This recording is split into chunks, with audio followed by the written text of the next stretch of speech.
last weekend.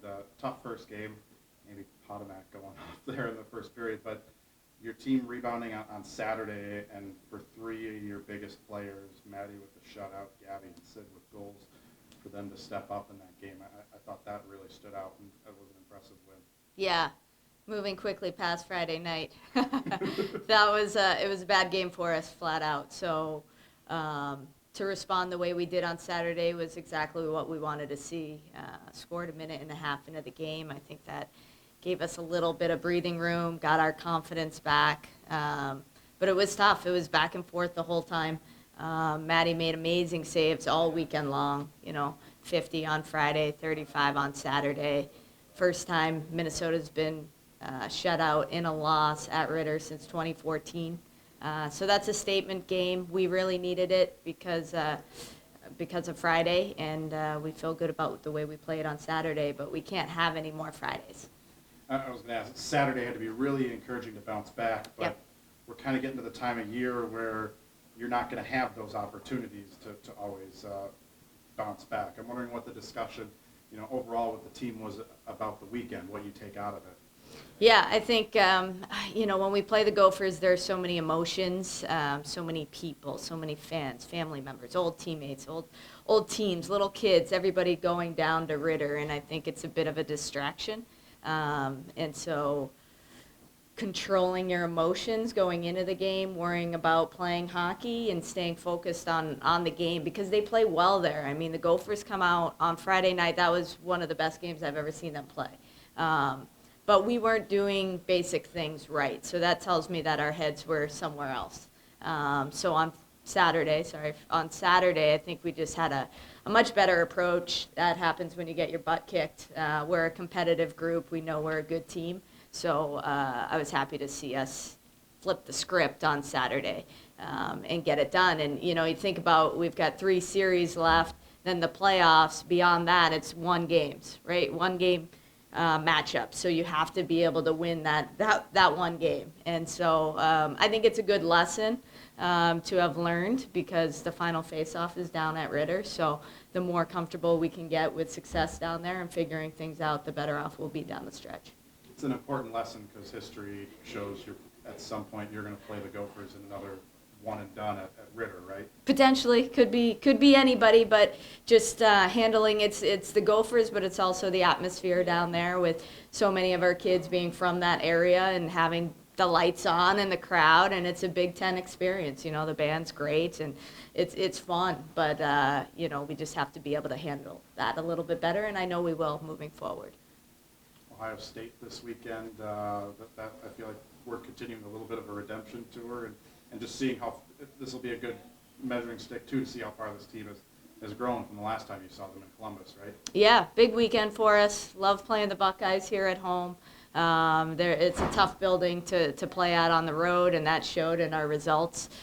So we're excited to play. I thought last year's series here was tremendous, and we're looking for a little more of that. I think we have good speed. When we're here, we tend to use that speed and get up and down the ice. I mean, they move fast. They've got players that can make plays. They've got good goaltending, good defensemen. They're pretty complete. I think so are we.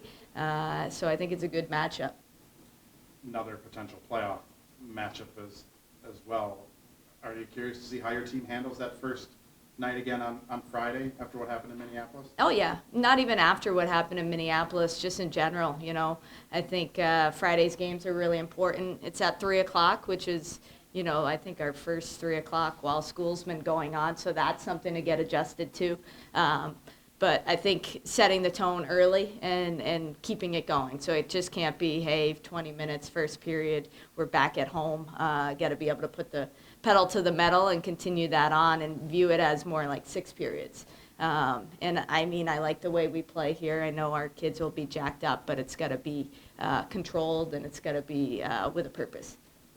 You mentioned the varying start times that you guys go through the season. You see those a lot in the postseason as well. Does it help playing these varied times throughout the year? I think we like to say it does, You just get used to it, which is good because at the end of the year, you're in different buildings, right? Different times, different distractions. So the more we can have that happening throughout the year, the better.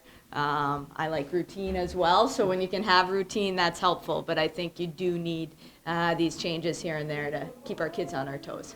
It's nice when the abnormality maybe becomes the routine. Exactly, yeah.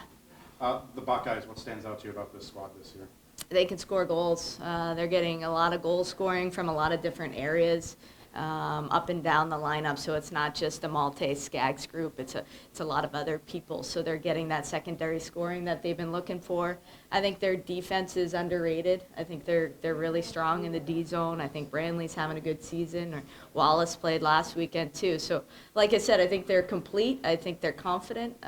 They always play an aggressive style of hockey. So it's going to be up tempo, it's going to be fast, and it's going to be physical, which hopefully brings out the best in us. That's kind of the way we've been playing this semester too. So I expect a great matchup. What's it like to get a number 2 team and then another ranked team back-to-back weekends, especially at this part of the season? Is it help with the grind? Is it help in the second half of the season? What do you think? I think so. I think, I've always been one that likes to play a tough schedule. I think it exposes your weaknesses and brings out the best in you. And at this point in the season, our weaknesses should be limited, and it should therefore bring out more of the best of us. And that's what playoff hockey is going to be like down the stretch. So I just view these last few weeks as playoff hockey, and that's kind of our mentality. After Saturday's win, I guess going forward, how big of a confidence boost does that give your guys' team going down the home stretch? It's huge. I mean, you can talk about beating top 5 teams, but it's not until you do it that you really believe. So to be able to do it in their barn, shut them out after what happened Friday, I think is great. And I think that's the team that we've known we've had. So for them to go out there and prove it is huge. Maura, how much are you guys kind of keeping an eye on the pairwise there and where you sit on outside the bubble? Are you? I peek at it. You're Yeah. peeking at it. Yeah, okay. we've been hanging on to that 9 spot, which is it's tough. You beat a number 2 team and you don't move, but that's the way it goes. So we know we've got to claw our way up. This weekend's huge. Not only WCHA standings, we're 7 back from Ohio, so this would put us within 1. But in that pairwise, we gotta move up because 8 teams make it, 4 AQs. If there's an upset, we don't want to be on the outside looking in. So I'd rather have our fate in our hands than waiting for something else to happen. So it's is it more maybe in the coaches' minds and the players' minds? So when you go into like a weekend like last weekend against Minnesota, thinking, okay, you would have thought maybe at least one win would have moved you up. But Ohio State, if you can get 2 wins here, that's got to be crossing your mind. Like that could be a big difference maker. For sure. We don't talk about it a whole lot with the team. I think they just need to focus on playing well and what's at hand. And I think they're pretty focused on the WCHA standings, and we probably talk about it a little bit more behind closed doors. But make no mistake, our older players know exactly what's going on and what's on the line. It's a little math major.